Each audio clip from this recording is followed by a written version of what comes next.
Back to my channel. So நம்ம இதில் Madras high court recruitment மாவட்ட நீதிமன்றங்களில் காரிடங்கள் அப்படின்றது வந்து அறிவிச்சிருக்காங்க. ஸோ இந்த காரிடங்களுக்கான எழுத்து தேர்வு அப்படின்றது நம்ம ஆகஸ்ட் இறுதி அல்லது செப்டம்பர் முதல் வாரத்தில் வந்து எக்ஸ்பெக்ட் பண்ணலாம் அப்படின்றது நம்மளுடைய தனிப்பட்ட கருத்து. ஸோ இந்த ஒரு எக்ஸாமினேஷன் பொறுத்தளவுக்கு நம்ம ரிட்டன் எக்ஸாமினேஷன் இன்டர்வியூன்றதை பேஸ் பண்ணி தான் வந்து ரெக்ரூட்மெண்ட் பண்ணுறாங்க. ஸோ எழுத்து தேர்வு அறிவிப்பு கூடியலே வந்து நமக்கு அனௌன்ஸ்மெண்ட்டாக வந்து கிடைக்கும். இந்த மாத இறுதியிலே வந்து கிடச்சிரும் நம்ம எக்ஸ்பெக்ட் பண்ணுறோம். மேபி வந்து அது டிலே ஆச்சு அப்படின்னா ஆகஸ்ட்டு இறுதிக்குள்ளார வந்து இந்த ஒரு எக்ஸாமினேஷன் அப்படின்றத நம்ம வந்து எக்ஸ்பெக்ட் பண்ணலாம். தொடர்ந்து வந்து நீங்கள் சேனல் வந்து ஃபாலோ பண்ணிகிட்ருப்பீங்க. இது வரைக்கும் வந்து பார்த்திங்க அப்படின்னா 23 பார்ட் ஆஃப் வீடியோஸ் வந்து போட்டிருப்போம். ஸோ அந்த வகையில் பார்க்கும்போது இது 24வது பார்ட்டுக்கான வீடியோ.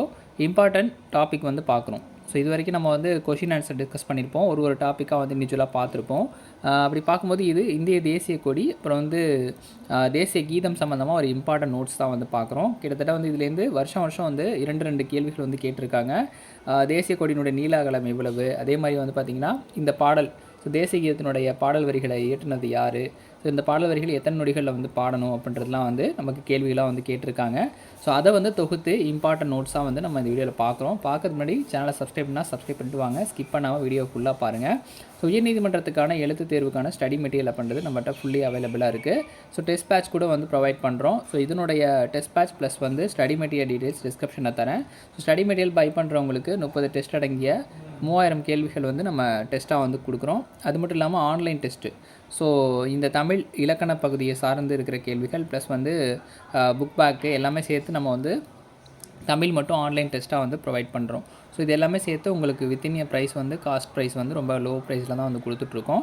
ஸோ வேணுங்கிறவங்க நீங்கள் டிஸ்கிரிப்ஷன் எழுதுகிற மெட்டீரியல் பை பண்ணி எக்ஸாம் ப்ரிப்பேர் பண்ணலாம். தொடர்ந்து வந்து கைடன்ஸும் வந்து கொடுக்குறோம். ஸோ இந்த மெட்டீரியல் மட்டும் உங்களுக்கு சேல் பண்ணுறது கிடையாது. அதுக்கப்புறமா தொடர்ந்து எக்ஸாமினேஷன் அப்டேட்டு, அதுக்கப்புறம் இன்டர்வியூ வரைக்கும் ஃபுல் கைடன்ஸ் அப்படின்றத நம்ம ஃப்ரீயாகவே ப்ரொவைட் பண்ணுறோம். ஸோ இன்டர்வியூக்கான கைடன்ஸ் அப்படின்னு பார்க்கும்போது மோக் இன்டர்வியூ, ஃப்ரீ ஆன்லைன் மோக் இன்டர்வியூ வந்து கண்டக்ட் பண்ணுறோம். ஸோ அது ஓரளவுக்கு ஒரு 4-5 பேரை வந்து நாங்கள் மாடலாக எக்ஸாமினேஷனுக்கு வந்து இன்டர்வியூ கண்டக்ட் பண்ணும்போதே உங்களுக்கு என்ன மாதிரியான கேள்விகள் கேட்பாங்க, நீங்கள் எப்படி இது பண்ணிக்கலாம், உங்களை எக்யூப் பண்ணிக்கலான்றதையும் ஃபுல் வியூவில் வந்து நம்ம இன்டர்வியூக்கான கைடன்ஸ் அப்படின்றத வந்து கொடுக்கலான்னு ஐடியா பண்ணியிருக்கோம். ஸோ கண்டிப்பாக அது சக்ஸஸ்ஃபுல்லாக வந்து நடக்கும். நம்மளுடைய மெட்டீரியல் வாங்கி எக்ஸாமினேஷன் நிறைய பேர் வந்து கிளியர் பண்ணணுன்றதான் நம்மளோட இன்டென்ஷன். ஸோ யூடியூப்பை ஃபாலோ பண்ணுறவங்களும் எக்ஸாமினேஷன் வந்து கிளியர் பண்ணணும். ஸோ இப்போ அந்த ஆன்லைன் இன்டர்வியூ அப்படின்னு பார்க்கும்போது மெட்டீரியல் பை பண்ணுறவங்க மட்டும் இல்லை, ஜென்ரல் கேண்டிடேட்டுக்கு கூட நம்ம வந்து இன்டர்வியூ அப்படின்றத வந்து கண்டக்ட் பண்ணுறோம். ஸோ ஷுவராக வந்து அதில் எந்த வித மாற்று கருத்தும் இல்லை. So examination first return examination நல்லா ஸ்கோர் பண்ணுங்கள். முடிச்ச கையோடவே நம்ம இன்டர்வியூக்கான கைடன்ஸ் அப்படின்றது வந்து ஸ்டார்ட் பண்ணிவிடுவோம். தொடர்ந்து வந்து சேனலையும் வந்து ஃபாலோ பண்ணுங்கள். ஸோ பார்க்கலாம். இந்திய தேசிய கொடி. ஸோ இந்திய தேசிய கொடி, இந்திய தேசிய கீதம், இது 2 டாப்பிக்லேருந்துமே வந்து நம்ம முன்னாடியே சொன்ன மாதிரி கேள்விகள் அப்படின்றத கேட்குறாங்க. ஸோ டேரெக்டாக நம்ம கொஷின்ஸ்குள்ளார போகலாம். இந்திய தேசிய கொடி செவ்வக வடிவில் மூவண்ணத்தில் அமைந்துள்ளது. ஸோ இது ஆல்ரெடி எல்லாருக்குமே தெரிஞ்ச விஷயம், இருந்தாலும் ஜென்ரலாக தெரிஞ்சுக்கணும். இந்திய தேசிய கொடி எந்த வடிவத்தில் இருக்குது அப்படின்னு கூட கேள்வி கேட்கலாம். செவ்வக வடிவில் இருக்குது. அதே மாதிரி எத்தனை வண்ணத்தில் அமைந்துள்ளது அப்படின்னு கேட்கலாம். மூவண்ணத்தில் அமைந்துள்ளது. அடுத்தது தேசிய கொடியின் நீள அகலம் எந்த விகிதத்தில் இருக்க வேண்டும் அப்படின்னு கேட்டிருக்காங்க. ஸோ இதே மாதிரி கேள்வி வந்து கேட்டிருக்காங்க.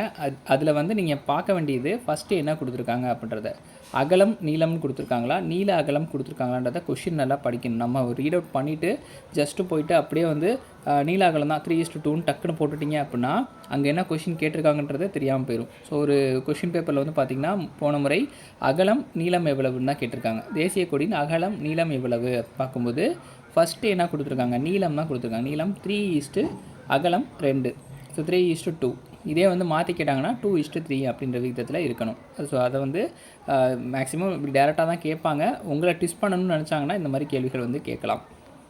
அடுத்தது தேசிய கொடியில் உள்ள காவி நிறம் தைரியத்தையும் தியாகத்தையும் குறிக்கிறது. தேசிய கொடியில் உள்ள காவி நிறம் எதை குறிக்கிறது அப்படின்னு கேட்கலாம். இல்லை வந்து ஒரு மேட்ச் த ஃபாலோயிங் கொடுத்து 3 கலரையும் வந்து கொடுத்துட்டு அதை வந்து என்னென்ன இதை ரீசன் வந்து குறிக்குது அப்படின்றத வந்து கேட்கலாம். ஸோ அதனால் இதையும் வந்து ஃபுல்லாக பார்த்துக்கோங்க. தேசிய கொடியில் உள்ள காவி நிறம் தைரியத்தையும் தியாகத்தையும் குறிக்கிறது. ஸோ வெண்மை நிறம் வந்து பார்த்திங்கன்னா உண்மையையும் அமைதியையும் குறிக்கிறது.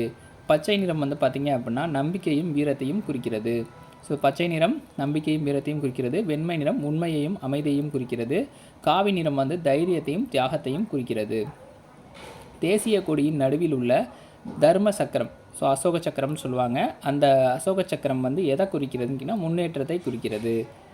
அடுத்தது தர்ம சக்கரத்தின் வடிவம் எதனுடைய பீடத்தில் அமைந்துள்ளது, எதனுடைய பீடத்தில் உள்ள வடிவம் போன்று அமைந்துள்ளது பார்த்திங்கன்னா சாரநாத்தில் உள்ள சிம்மத்தூண் பீடத்தில் உள்ளது போல் வடிவம் கொண்டுள்ளது.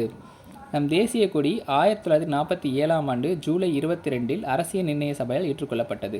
தேசிய கொடி எப்போது ஏற்றுக்கொள்ளப்பட்டது? 1947ஆம் ஆண்டு ஜூலை 22ஆம் நாள் அன்னைக்கு வந்து அரசியல் நிர்ணய சபையால் ஏற்றுக்கொள்ளப்பட்டது. 2002ஆம் ஆண்டு கொண்டு வரப்பட்ட இந்திய தேசிய கொடி சட்டத்தின்படி பொதுமக்கள் தங்கள் வீடுகளில் கொடியேற்ற தடை ஏதும் இல்லை. 2002ஆம் ஆண்டு கொண்டு வரப்பட்ட சட்டத்தின்படி வந்து பார்த்திங்கன்னா தேசிய கொடியை யார் வேணாலும் பொதுமக்கள் தங்களுடைய வீடுகளில் வந்து ஏற்றி கொள்ளலாம் அப்படின்னு ஒரு சட்டம் வந்து கொண்டு வந்திருக்காங்க. ஸோ இந்த சட்டம் வந்து இப்போ வந்து இம்ப்ளிமெண்டேஷனில் இருக்குது. அடுத்தது தேசிய கொடி இந்திய பெண்கள் சார்பாக ஆகஸ்ட் 14, 1947 நாட்டுக்கு வழங்கப்பட்டது. தேசிய கொடி இந்திய பெண்கள் சார்பாக எப்போது வழங்கப்பட்டதுன்னு கேட்கலாம். ஆகஸ்ட் 14, 1947. ஸோ இது வந்து தேசிய கொடி சம்மந்தமான ஒரு இம்பார்ட்டன்ட் நோட்ஸ் வந்து பார்த்துருக்கோம். அடுத்தது தேசிய கீதம். ஸோ தேசிய கீதம் எல்லாருக்குமே தெரிஞ்சிருக்கும். யார் வந்து இது வடிவம் கொடுத்தாங்க அப்படின்னு சொல்லிட்டு ரவீந்திரநாத் தாகூர் வங்காள மொழியில் இயற்றிய ஜனகணமன பாடலின் ஹிந்தி வடிவம் நம் தேசிய கீதமாக ஜனவரி 24, 1950 ஏற்றுக்கொள்ளப்பட்டது. ரவீந்திரநாத் தாகூருடைய வங்காள மொழியில் இயற்றிய ஜனகணமன பாடல் தான் ஹிந்தி வடிவம் நம் தேசிய கீதமாக ஜனவரி 24, 1950 ஏற்றுக்கொள்ளப்பட்டது. தேசிய கீதம் பாரத் விதாதா என்ற தலைப்பில் தாகூர் நடத்திய தத்வபோதினி பத்ரிகா என்ற பத்திரிகையில் 1912 வெளியானது. தேசிய கீதம் பாரத் விதாதா என்ற தலைப்பில் தாகூர் நடத்திய தத்வபோதினி பத்ரிகா என்ற பத்திரிகையில் 1912 வெளியானது. ஸோ எந்த பத்திரிகையில் வெளியானது அப்படின்னு கேட்கலாம். ஸோ தத்வபோதினி பத்ரிகா. ஜனகணமன பாடல் முதலாக 1911ஆம் ஆண்டு டிசம்பர் 27ஆம் நாள் கொல்கத்தாவில் நடைபெற்ற இந்திய தேசிய காங்கிரஸ் மாநாட்டில் பாடப்பட்டது. ஜனகணமன பாடல் முதலாக 1911ஆம் ஆண்டு டிசம்பர் 27 கொல்கத்தாவில் நடைபெற்ற இந்திய தேசிய காங்கிரஸ் மாநாட்டில் பாடப்பட்டது. 5 பத்திகள் 13 வரிகள் கொண்ட நம் தேசிய கீதத்தை எத்தனை நொடிகள் பாட வேண்டும்? ஸோ இதை வந்து கேட்டிருந்தாங்க. எப்போனா 2021 நடந்த தேர்வில் OA எக்ஸாமினேஷனில் கேட்டிருந்தாங்க. எத்தனை நொடிகள் வந்து பாட வேணும் அப்படின்னு சொல்லிட்டு 52 நொடிக்குள் பாட வேண்டும். 5 பத்திகள். எத்தனை பத்திகள் இருக்குது? 5 பத்திகள் 13 வரிகள் கொண்ட நம் தேசிய கீதத்தை எத்தனை நொடிக்குள் பாட வேண்டும்? 52 நொடிகள். முதல் கடைசி பத்திகளை மட்டும் கொண்ட தேசிய கீதத்தின் குறுகிய வடிவத்தை பாடுவதற்கான நேரம் 20 நொடிகள். நம் தேசிய கீதத்தில் 2 நதிகள், 2 மலைகள், 7 மாநிலங்கள் பெயர் இடம்பெற்றுள்ளன. ஸோ நம்மளுடைய தேசிய கீதத்தில் எத்தனை நதிகள், எத்தனை மலைகள், எத்தனை மாநிலங்களுடைய பெயர்கள் இடம்பெற்றுள்ளது அப்படின்னு கேட்கலாம். நமது தேசிய கீதத்தில் 2 நதிகள், 2 மலைகள், 7 மாநிலங்களுடைய பெயர்கள் இடம்பெற்றுள்ளன. தமிழ்நாடு, கேரளா, கர்நாடகா, ஆந்திர பிரதேசம் ஆகிய மாநிலங்கள் திராவிட என்ற ஒரு சொல்லால் குறிக்கப்படுகின்றன. ஸோ தமிழ்நாடு, கேரளா, கர்நாடகா, ஆந்திரா ஆகிய மாநிலங்களுமே திராவிட என்ற ஒரே சொல்லால் குறிக்கப்படுகின்றன. தேசிய கீதத்தில் குறிக்கப்பட்டுள்ள மாநிலங்கள் பஞ்சாபின் ஒரு பகுதியையும் சிந்து மாநிலம் முழுவதும் தற்போது பாகிஸ்தானில் அமைந்துள்ளது. தேசிய கீதத்தில் குறிக்கப்பட்டுள்ள மாநிலங்களில் பஞ்சாப் ஒரு பகுதியும் சிந்து மாநிலம் முழுவதுமே பாகிஸ்தானில் அமைஞ்சிருக்கு. உத்கல் என்ற சொல் டேஸை குறிக்கிறது, ஒரிசாவை குறிக்கிறது. உத்கல் என்ற சொல் வந்து ஒரிசாவை குறிக்கிறது. நம் தேசிய கீதத்துக்கு இசையமைத்தவர் ஹபீஸ் ஜலந்தாரி. ஸோ ஹபீஸ் ஜலந்தாரி அப்படின்றவர் தான் வந்து நம்ம தேசிய கீதத்துக்கு இசையமைத்தவர். Rabindranath Tagore morning song of India.